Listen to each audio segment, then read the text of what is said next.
मनुष्य को अगर जिंदगी में परम शांति, सुख और सफलता पानी है तो मनुष्य को बुरे चीजों का त्याग करना सीखना होगा। त्याग करना एक ही मात्र उपाय है जिससे मनुष्य शांति प्राप्त कर सकता है। अन्यथा वस्तुओं का सुख कुछ काल के लिए ही होता है, उसके बाद मनुष्य को दुख ही मिलता है। इसीलिए सुधर जाओ और त्याग का महत्व समझो। त्याग के पीछे का एक अनोखा रहस्य हम आज के इस वीडियो में कहानियों के माध्यम से जानेंगे, तो बिना देर किए चलिए उन कहानियों की शुरुआत करते हैं। पहली कहानी, साधु का बलिदान।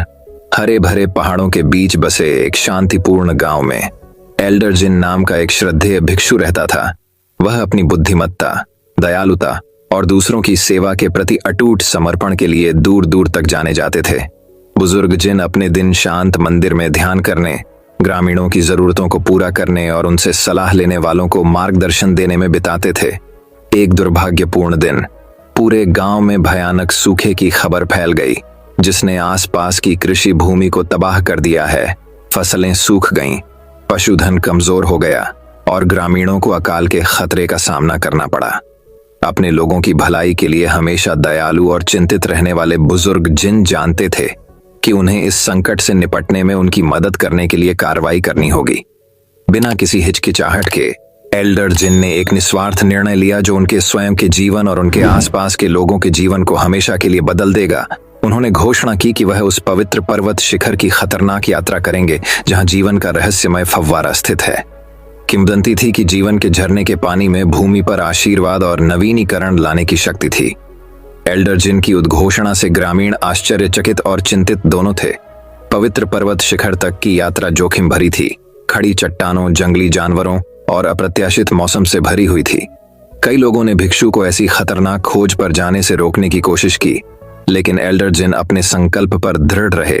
विनम्र मुस्कान के साथ बुजुर्ग जिन ने ग्रामीणों को आश्वस्त किया कि वह उनके समुदाय में आशा और समृद्धि वापस लाने के लिए अपनी जान जोखिम में डालने को तैयार हैं।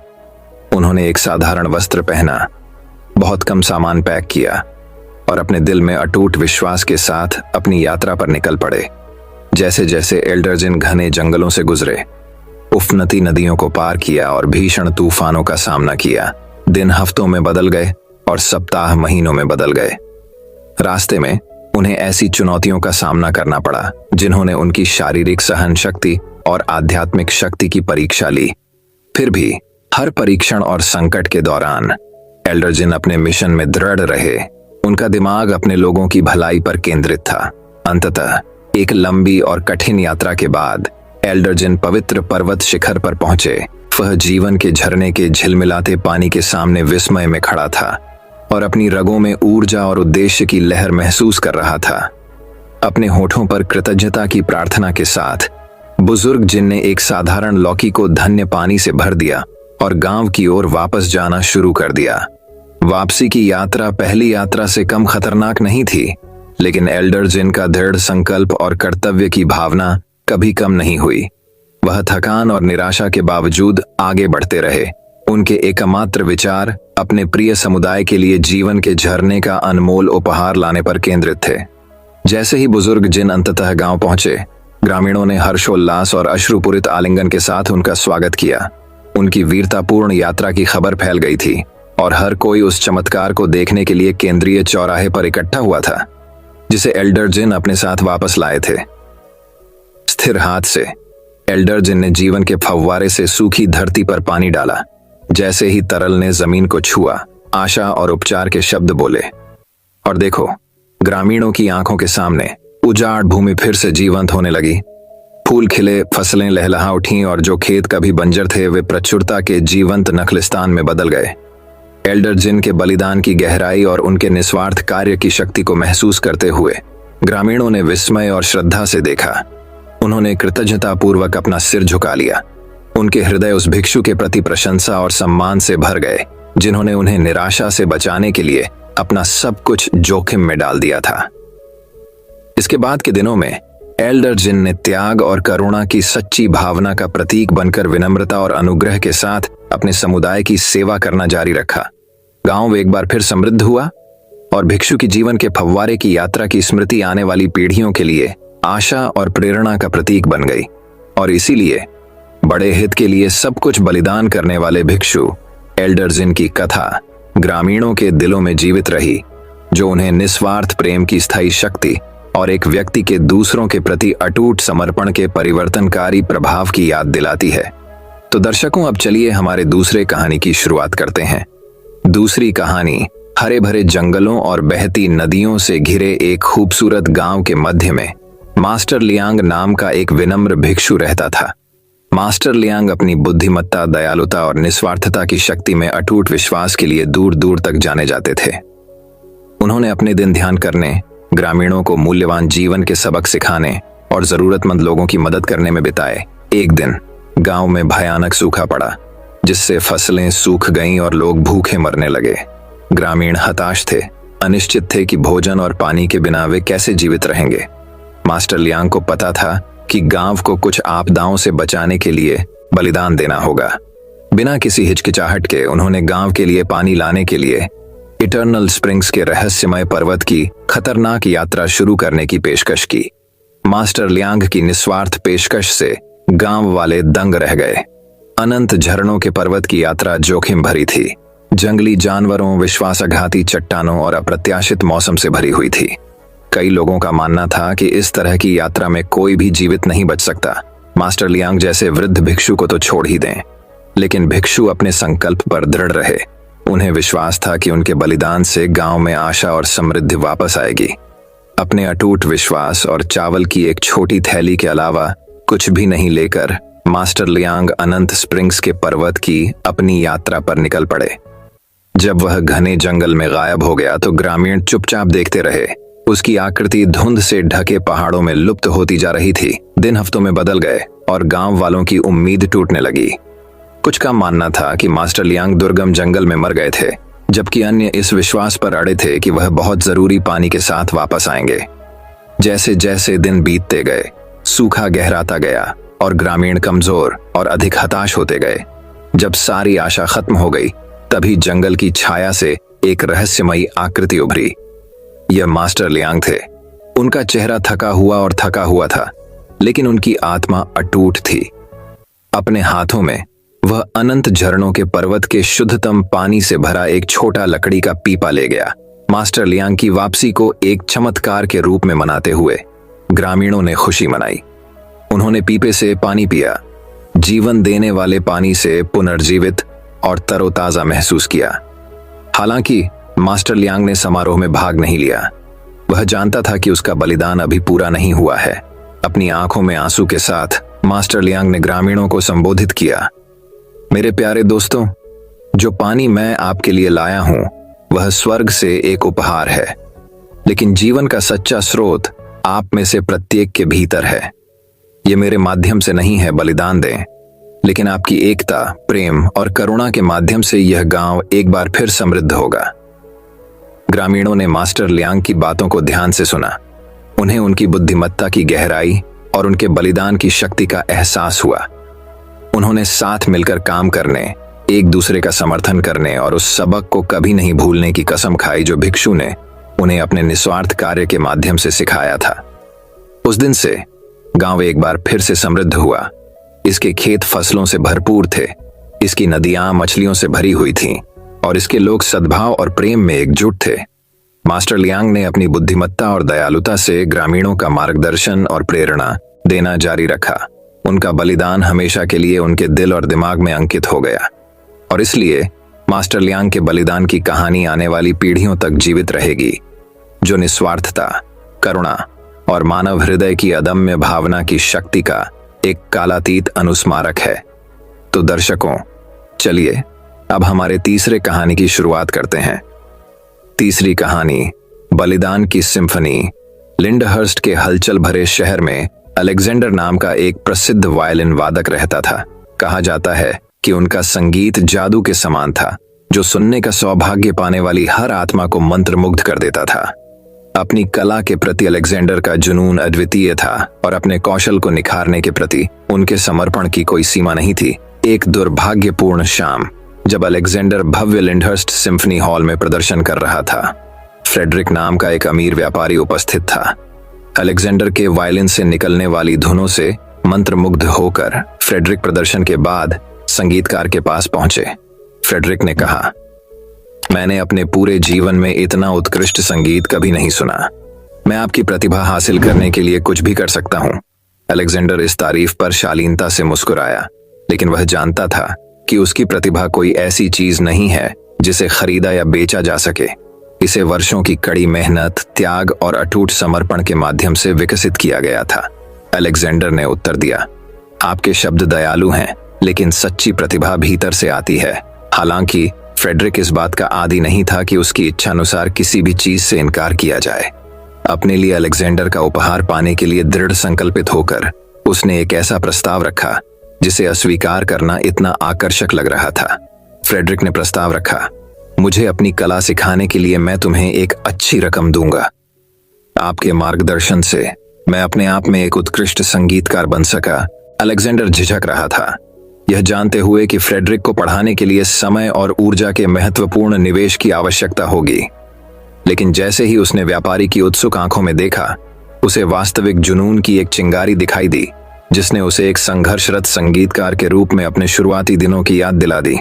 आखिरकार अलेक्जेंडर फ्रेडरिक को अपने छात्र के रूप में लेने के लिए सहमत हो गया। दोनों व्यक्तियों ने लिंडहर्स्ट के बाहरी इलाके में एक छोटे से स्टूडियो में अपना पाठ शुरू किया, जहां अलेक्जेंडर ने अपने नए शिष्य के साथ संगीत सिद्धांत, तकनीक और व्याख्या के बारे में अपना ज्ञान साझा किया। कई महीनों तक फ्रेडरिक ने लगन से अभ्यास किया। वायलिन की जटिलताओं में महारत हासिल करने में बिताए घंटों के कारण उसकी उंगलियां दुखने लगीं और कठोर हो गईं। अपने शुरुआती अनाड़ीपन के बावजूद अलेक्जेंडर के विशेषज्ञ मार्गदर्शन में धीरे धीरे उनमें सुधार हुआ। उनका खेल हर गुजरते दिन के साथ और अधिक परिष्कृत होता गया। एक शाम जब सूरज क्षितिज से नीचे डूब गया और रात के आकाश में तारे टिमटिमाने लगे, फ्रेडरिक ने एक गाना बजाया जिसे सुनकर अलेक्जेंडर की आंखों में आंसू आ गए। संगीत भावनाओं से भरा हुआ था। प्रत्येक स्वर भावना की गहराई से गूंज रहा था, जिसे फ्रेडरिक ने पहले कभी हासिल नहीं किया था। तुम्हारे खेल ने सचमुच मेरी आत्मा को छू लिया है, अलेक्जेंडर ने कहा। उसकी आवाज फुसफुसाहट से कुछ ही ऊपर थी। तुम्हारे पास एक उपहार है फ्रेडरिक, जिसे नकारा नहीं जा सकता। फ्रेडरिक इस प्रशंसा से गर्व से झूम उठा। उसका हृदय उपलब्धि की भावना से फूल उठा। लेकिन जैसे ही उन्होंने अपने गुरु की ओर देखा, उनकी अपनी सफलता का बोझ उन पर पड़ने लगा। फ्रेडरिक ने कहा, अलेक्जेंडर, मैं सब कुछ तुम्हारा आनी हूं। आपके मार्गदर्शन और समर्थन के बिना मैं कभी भी वह संगीतकार नहीं बन पाता जो मैं आज हूं। अलेक्जेंडर अपने छात्र को देखकर गर्मजोशी से मुस्कुराया। उसका दिल तृप्ति की भावना से भर गया, जो मात्र गर्व से परे था।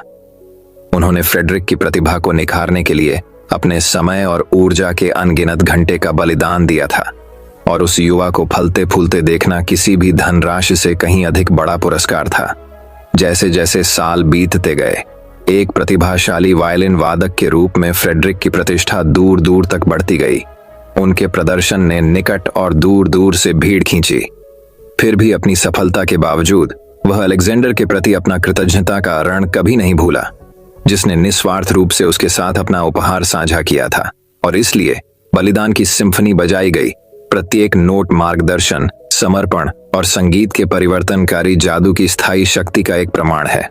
अंत में यह धन या प्रसिद्धि नहीं थी जो वास्तव में मायने रखती थी, बल्कि प्रेम और उदारता की विरासत थी जो युगों तक गूंजती रही, जिसने शिक्षक और छात्र को सौहार्द और सम्मान के एक शाश्वत बंधन में बांध दिया। तो दर्शकों, चलिए अब हमारे चौथी कहानी की शुरुआत करते हैं। चौथी कहानी, पवन चक्की का बलिदान। पहाड़ियों और हरे भरे जंगलों के बीच बसे एक गांव में एक शानदार पवन चक्की थी जो परिदृश्य पर हावी थी। पवन चक्की सिर्फ एक संरचना नहीं थी, यह आशा, दृढ़ता और बलिदान का प्रतीक था।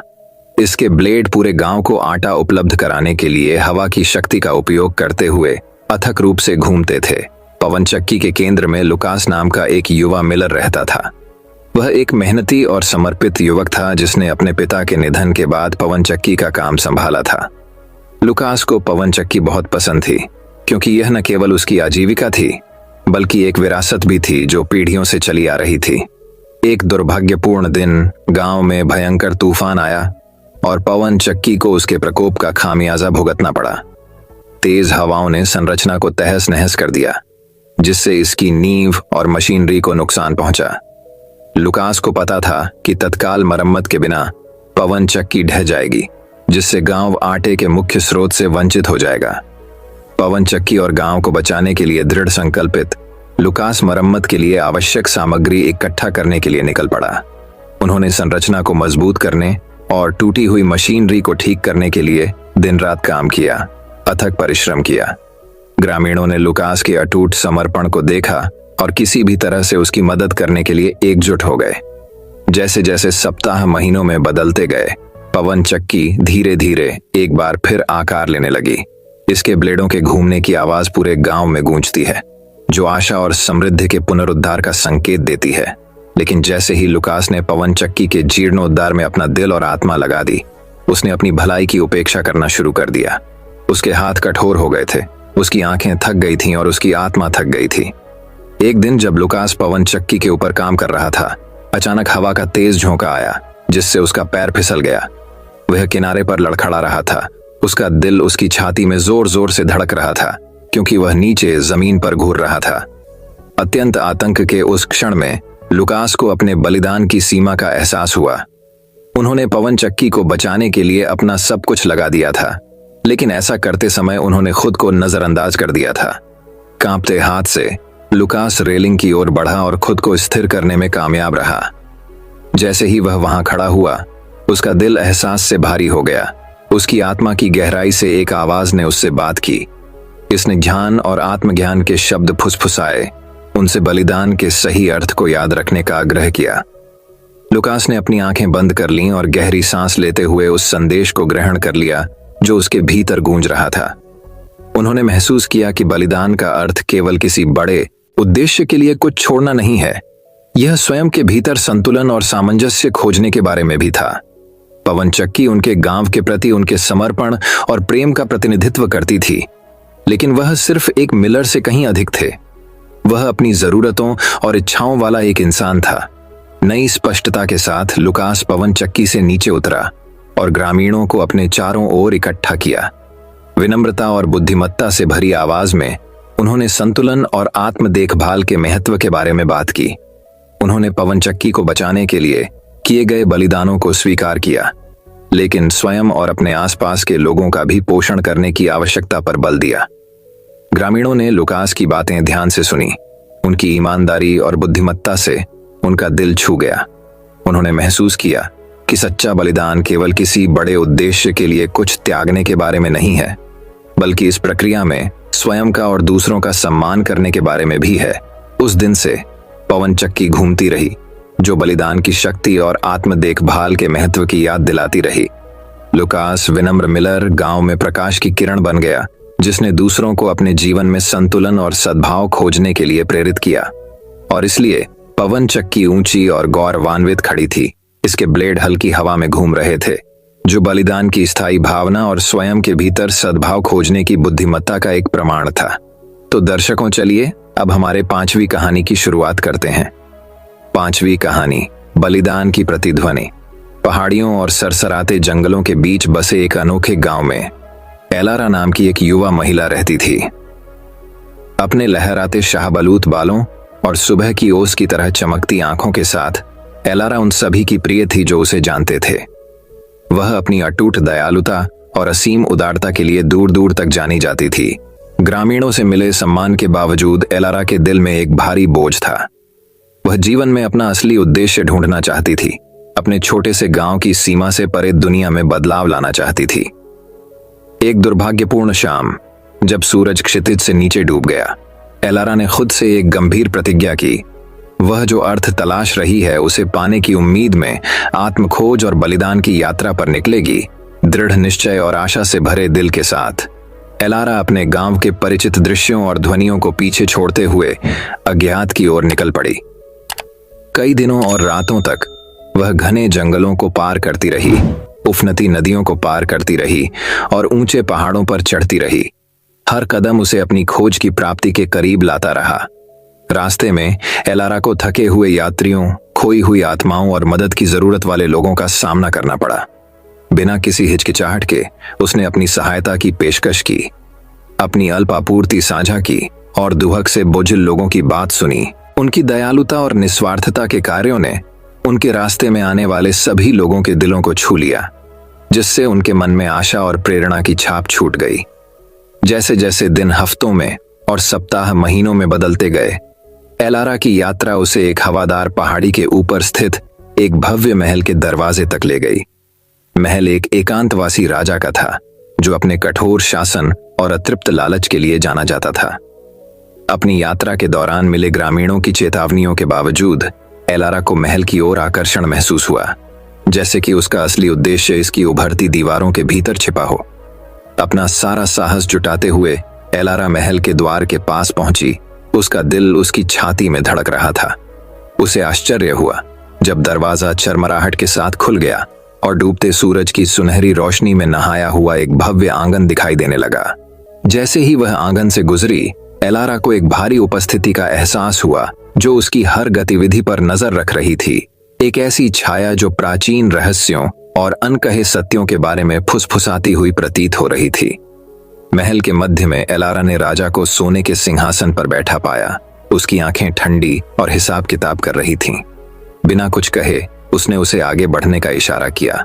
उसकी निगाहों में एक मूक चुनौती थी। अपनी यात्रा के दौरान जुटाई गई ताकत का उपयोग करते हुए एलारा ने राजा के सामने घुटने टेक दिए। उसकी आवाज स्पष्ट और अटूट थी और वह अपने उद्देश्य की खोज और रास्ते में किए गए बलिदानों के बारे में बात कर रही थी। उसके साहस से प्रभावित होकर और उसकी ईमानदारी से प्रभावित होकर राजा ने एक सच्चाई का खुलासा किया जिसने एलारा को अंदर तक झकझोर कर रख दिया। बहुत समय पहले वह एक बुद्धिमान और न्यायप्रिय शासक था, जो अपनी निष्पक्षता और करुणा के कारण अपने लोगों का प्रिय था। लेकिन जैसे जैसे साल बीतते गए और सत्ता ने उसके दिल को निगल लिया, उसने उन मूल्यों को खो दिया जो एक बार उसका मार्गदर्शन करते थे और अंधकार और अत्याचार में डूब गए। अपनी आंखों में आंसू के साथ राजा ने अपना गहरा अफसोस व्यक्त किया।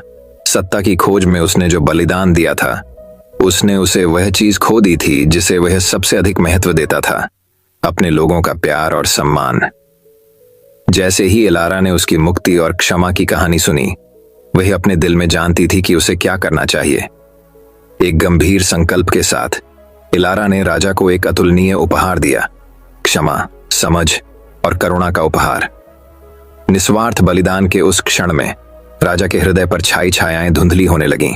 उनकी जगह आशा और नवीनीकरण की चिंगारी ने ले ली। जैसे ही उसने राजा और उस महल से विदाई ली जिसने उसकी जरूरत के समय में उसे आश्रय दिया था, एलारा को अपनी आत्मा में शांति की गहरी अनुभूति महसूस हुई। बलिदान और मुक्ति की गूंज महल के हॉलों में फुसफुसाई, अपने साथ एक नई शुरुआत का वादा लेकर आई। और इसलिए एलारा अपने गांव लौट आई।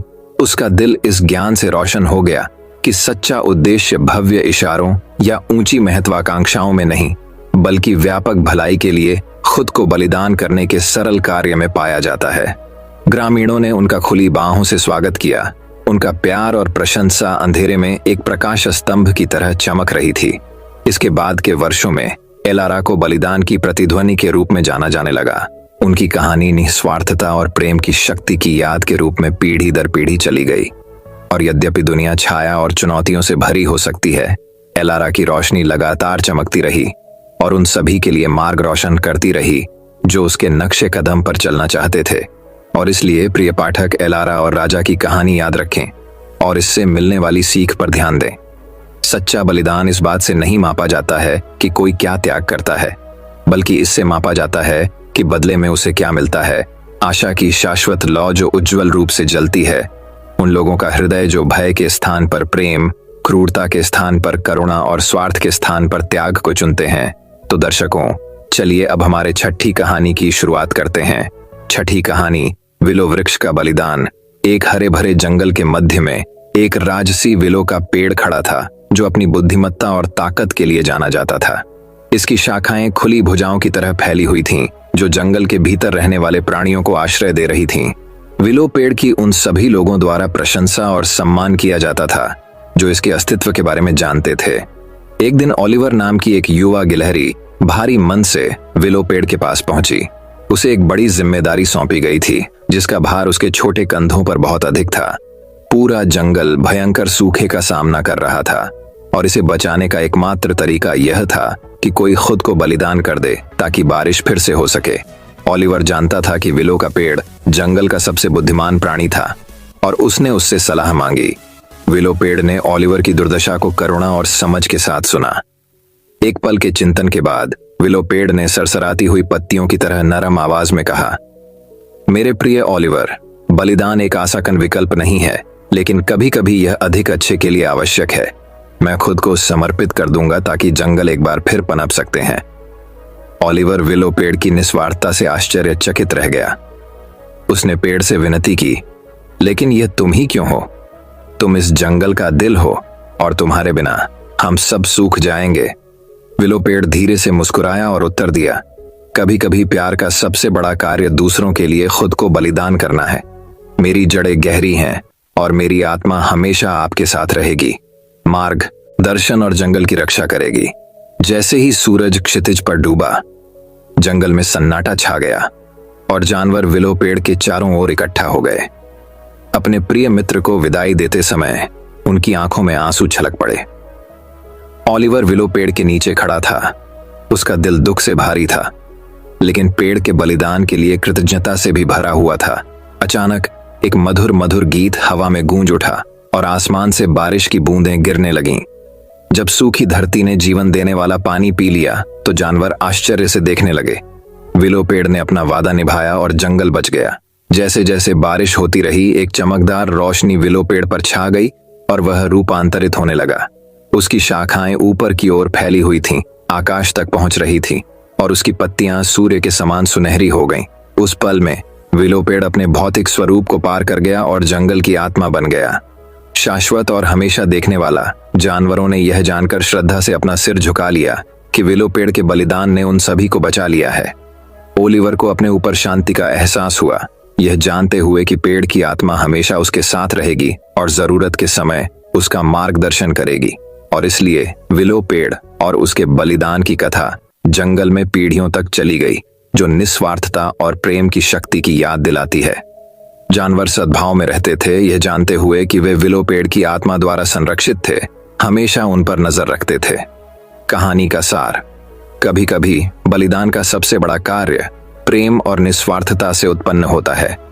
व्यापक भलाई के लिए किए गए बलिदान दूसरों को प्रेरित कर सकते हैं और भौतिक क्षेत्र से परे आशीर्वाद ला सकते हैं। प्रेम और करुणा सबसे अंधकारमय समय को भी जादू और आश्चर्य के क्षणों में बदल सकते हैं। तो दर्शकों, चलिए अब हमारे 7वीं कहानी की शुरुआत करते हैं। 7वीं कहानी, साधु के बलिदान की कथा। हरी भरी पहाड़ियों के बीच बस एक शांत गांव में कायतो नाम का एक भिक्षु रहता था। वह न केवल अपनी बुद्धिमत्ता के लिए बल्कि सभी जीवित प्राणियों के प्रति अपनी अद्वितीय करुणा के लिए भी जाने जाते थे। दूर दूर से लोग उनकी सलाह और मार्गदर्शन लेने आते थे, क्योंकि उनका मानना था कि उनके शब्दों में सच्ची खुशी और संतुष्टि की कुंजी है। कायतो गांव के बाहरी इलाके में एक साधारण मठ में साधारण जीवन व्यतीत करता था। उन्होंने अपने दिन ध्यान, प्रार्थना और ग्रामीणों की जरूरतों को पूरा करने में बिताए। अपने निस्वार्थ स्वभाव के बावजूद कायतो ने अपने दिल में एक बोझ रखा, एक ऐसा बोझ जिसके बारे में केवल वह ही जानता था। कई साल पहले गांव में भयंकर सूखा पड़ा था, जिससे फसलें सूख गईं और कुएं सूख गए। ग्रामीणों को भूखमरी और निराशा का सामना करना पड़ा। वे अपनी दुर्दशा का समाधान खोजने में असमर्थ थे। उनकी पीड़ा से प्रभावित होकर कायतो ने एक ऐसा निर्णय लिया जिसने उसके जीवन की दिशा हमेशा के लिए बदल दी। एक चांदनी रात में जब गांव सो रहा था, कायतो मठ से बाहर निकल गया और दूर के पहाड़ों की लंबी और कठिन यात्रा शुरू कर दी। वहां उन्होंने उन प्राचीन आत्माओं का मार्गदर्शन मांगा जिनके बारे में कहा जाता है कि वे उच्चतम शिखर पर निवास करती थीं। कई दिनों के उपवास और ध्यान के बाद कायतो को अंततः एक दर्शन प्राप्त हुआ, पहाड़ के बीचों बीच छिपे एक पवित्र कुएं का दर्शन। नए दृढ़ संकल्प के साथ कायतो पूर्णिमा के चंद्रमा की रोशनी से निर्देशित होकर कुएं को खोजने के लिए निकल पड़ा। दिन हफ्तों में बदल गए और सप्ताह महीनों में बदल गए, लेकिन कायतो अपनी खोज में कभी नहीं डगमगाया। उन्हें खतरनाक चट्टानों, उफनती नदियों और भयंकर जानवरों का सामना करना पड़ा, लेकिन ग्रामीणों की भलाई में उनका विश्वास कभी कम नहीं हुआ। अंततः अनंत काल की तरह लगने के बाद कायतो पवित्र कुएं के सामने खड़ा हुआ। इसका पानी तरल चांदी की तरह चमक रहा था, जो भरपूर फसल और गांव के लिए एक नई शुरुआत का वादा कर रहा था। लेकिन जैसे ही कायतो ने कुएं से पानी निकालने के लिए हाथ बढ़ाया, गुफा से एक आवाज गूंजी, प्राचीन आत्मा की आवाज। प्रिय भिक्षु, आत्मा बोली, अपने गांव को बचाने के लिए आपको सर्वोच्च बलिदान देना होगा। आपको वह त्यागना होगा जो आपके लिए सबसे कीमती है। कायतो को पता था कि आत्मा क्या मांग करती है। भारी मन से उसने वह स्वर्ण तावीज निकाला जो उसके परिवार में पीढ़ियों से भिक्षुओं द्वारा चला आ रहा था। यह उनके वंश और उनकी विरासत का प्रतीक था, उनके पूर्वजों के ज्ञान और प्रेम का प्रतीक था। बिना किसी हिचकिचाहट के कायतो ने ताबीज को कुएं में गिरा दिया और देखते ही देखते वह गहराई में गायब हो गया। एक चकाचौंध रोशनी ने उसे घेर लिया और आत्मा की आवाज फीकी पड़ गई और कायतो अंधेरे में अकेला रह गया। जैसे ही वह गांव वापस आया, कायतो को अपने ऊपर शांति और तृप्ति का एहसास हुआ। वह जानता था कि उसका बलिदान व्यर्थ नहीं गया, क्योंकि कुएं के पानी ने बंजर भूमि में जीवन वापस ला दिया, इसे एक समृद्ध नखलिस्तान में बदल दिया। ग्रामीण हरे भरे खेतों और फलदार पेड़ों को देखकर बहुत खुश हुए, जो अब उनके वीरान गांव की शोभा बढ़ा रहे थे। उन्होंने कायतो को एक नायक, एक उद्धारकर्ता के रूप में सराहा, जो उन्हें विनाश के कगार से वापस लाया था। लेकिन कायतो विनम्र रहा, क्योंकि वह जानता था कि सच्चे बलिदान के लिए किसी मान्यता या पुरस्कार की आवश्यकता नहीं होती। उन्होंने ग्रामीणों की सेवा करना जारी रखा और उनसे मार्गदर्शन चाहने वाले सभी लोगों को अपनी बुद्धि और करुणा प्रदान की। और इस तरह भिक्षु के बलिदान की कहानी दूर दूर तक फैल गई और आने वाली पीढ़ियों को निस्वार्थता और भक्ति के संदेश से प्रेरित किया। कायतो की विरासत उन लोगों के दिलों में जीवित रही जिन्हें उसने छुआ था। यह याद दिलाता है कि सच्ची खुशी धन या शक्ति में नहीं है, बल्कि अधिक से अधिक भलाई के लिए खुद को देने की इच्छा में है। तो दर्शकों, चलिए अब हमारे 8वीं कहानी की शुरुआत करते हैं। 8वीं कहानी, ड्रैगन का बलिदान। एल्डोरिया की भूमि में द्रवोनाथ नामक एक महान अजगर लोहे के पंजे के साथ पहाड़ों पर शासन करता था। उसका तराजू सूरज की रोशनी में पन्ना की तरह चमक रहा था और उसकी दहाड़ पृथ्वी की नींव को हिला सकती थी। द्रवोनाथ से उस क्षेत्र में रहने वाले सभी लोग डरते थे और उसका सम्मान करते थे, क्योंकि उसकी शक्ति बेजोड़ थी और उसका क्रोध तेज था। अपनी भयावह प्रतिष्ठा के बावजूद द्रवोनाथ का दिल शांति और सद्भाव की इच्छा से जलता था। वह नीचे के गांवों को फलते फूलते और समृद्ध होते देखना चाहता था, लेकिन उसकी उपस्थिति से ही लोगों के दिलों में डर बैठ गया। उन्होंने उसे केवल एक राक्षस, मारे जाने योग्य जानवर के रूप में देखा। एक दिन एलारा नाम की एक युवा युवती द्रवोनाथ से मिलने के लिए दुर्गम पहाड़ी रास्ते पर निकली। उसने उसकी बुद्धिमत्ता और करुणा की कहानियां सुनी थीं और उसका मानना था कि उसके पास एल्डोरिया के खंडित राज्यों को एकजुट करने की कुंजी है। जब एलारा अंततः द्रवोनाथ की मांद में पहुंची, तो उसने ड्रैगन को चमचमाते खजाने के ढेर के ऊपर सोचते हुए पाया। जैसे ही उसने उसकी ओर देखा, उसकी आंखें तीव्र तीव्रता से चमक उठीं और उसे अपनी रीढ़ की हड्डी में एक कंपकंपी महसूस हुई। लेकिन एलारा अपनी बात पर अड़ी रही और शांतिपूर्ण क्षेत्र के लिए अपने दृष्टिकोण के बारे में बात करते हुए उसकी आवाज स्थिर रही। द्रवोनाथ ने चुपचाप सुना। उसके विचार उसकी गूढ़ दृष्टि के पीछे छिपे हुए थे। काफी देर के बाद वह ऐसी आवाज में बोला जो दूर तक गड़गड़ाती हुई गड़गड़ाहट की तरह थी। मैंने अपने तरीकों की मूर्खता देखी है एलारा। मैंने बहुत लंबे समय तक अपनी शक्ति पर गर्व किया है और अब बदलाव का समय आ गया है। लेकिन आप जो शांति चाहते हैं, उसे प्राप्त करने के लिए एक महान बलिदान देना होगा। बलिदान का जिक्र होते ही एलारा का दिल जोर से धड़कने लगा, लेकिन उसने खुद को मजबूत किया और पूछा, आप किस बलिदान की बात कर रहे हैं, शक्तिशाली द्रवोनाथ? ड्रैगन की आंखें नरम हो गईं। उसके चेहरे पर उदासी की झलक दिखाई देने लगी। मुझे अपनी शक्ति छोड़नी होगी और खुद को अपने क्रूर रूप से अलग करना होगा। केवल तभी मैं लोगों के बीच एक समान, एक अभिभावक और मार्गदर्शक के रूप में चल सकता हूं। लेकिन ऐसा करने पर मैं वह सब खो दूंगा जो मैं हूं, वह सब जो मेरे पास है गया। एलारा को द्रवोनाथ के प्रति सम्मान और प्रशंसा महसूस हुई। उन सभी चीजों का त्याग करना जो उन्हें परिभाषित करती थीं, अपने क्षेत्र के व्यापक हित के लिए अपने मूल सार को त्यागना वास्तव में एक निस्वार्थ कार्य था। वह तब जानती थी कि ड्रैगन का दिल शुद्ध था, उसके इरादे नेक थे। मैं आपके पक्ष में खड़ी रहूंगी द्रवोनाथ, एलारा ने अपनी आवाज में अटल स्वर में कहा। मैं परिवर्तन के इस समय में आपकी मदद करूंगा। और हम साथ मिलकर एल्डोरिया में शांति लाएंगे। और इसलिए द्रव्योनाथ ने अपने तराजू और पंखों को एक ड्रैगन के रूप में अपनी पहचान को त्यागने की कठिन प्रक्रिया शुरू की। प्रत्येक गुजरते दिन के साथ वह कमजोर और अधिक मानव जैसा होता गया। अंत में वह एलारा के सामने चमचमाते कवच पहने एक व्यक्ति के रूप में खड़ा था। उसका एक बार शक्तिशाली रूप एक नश्वर के रूप में कम हो गया था, लेकिन द्रव्योनाथ का बलिदान व्यर्थ नहीं गया। एल्डोरिया के लोगों ने खुली बाहों से उनका स्वागत किया। उनकी विनम्रता और दयालुता के सामने उनका डर और अविश्वास दूर हो गया।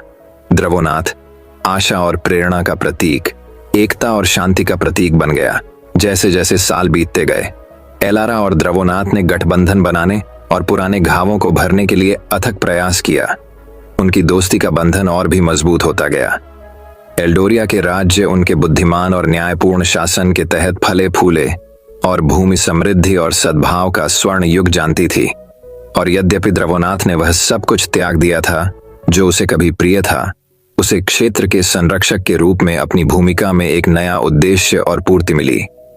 उनके बलिदान ने न केवल इतिहास की दिशा बदल दी थी, बल्कि उन्हें जानने वाले सभी लोगों के दिलों को भी छू लिया था और अपने पीछे साहस, करुणा और व्यापक भलाई के प्रति अटूट समर्पण की विरासत छोड़ी थी। कहानी का सार: सच्चा बलिदान शुद्ध इरादों और दूसरों की खातिर सब कुछ त्यागने की इच्छा से उत्पन्न होता है। यह निस्वार्थता और बहादुरी के माध्यम से है कि हम वास्तव में दुनिया में बदलाव ला सकते हैं और अपने आसपास के लोगों को बेहतर कल के लिए प्रयास करने के लिए प्रेरित कर सकते हैं। दोस्तों, मैं उम्मीद करता हूं कि यह कहानी सुनने से आपके जीवन में अच्छे बदलाव आए होंगे। आपको इस वीडियो से क्या सीखने मिला, ये कमेंट करके जरूर बताइए।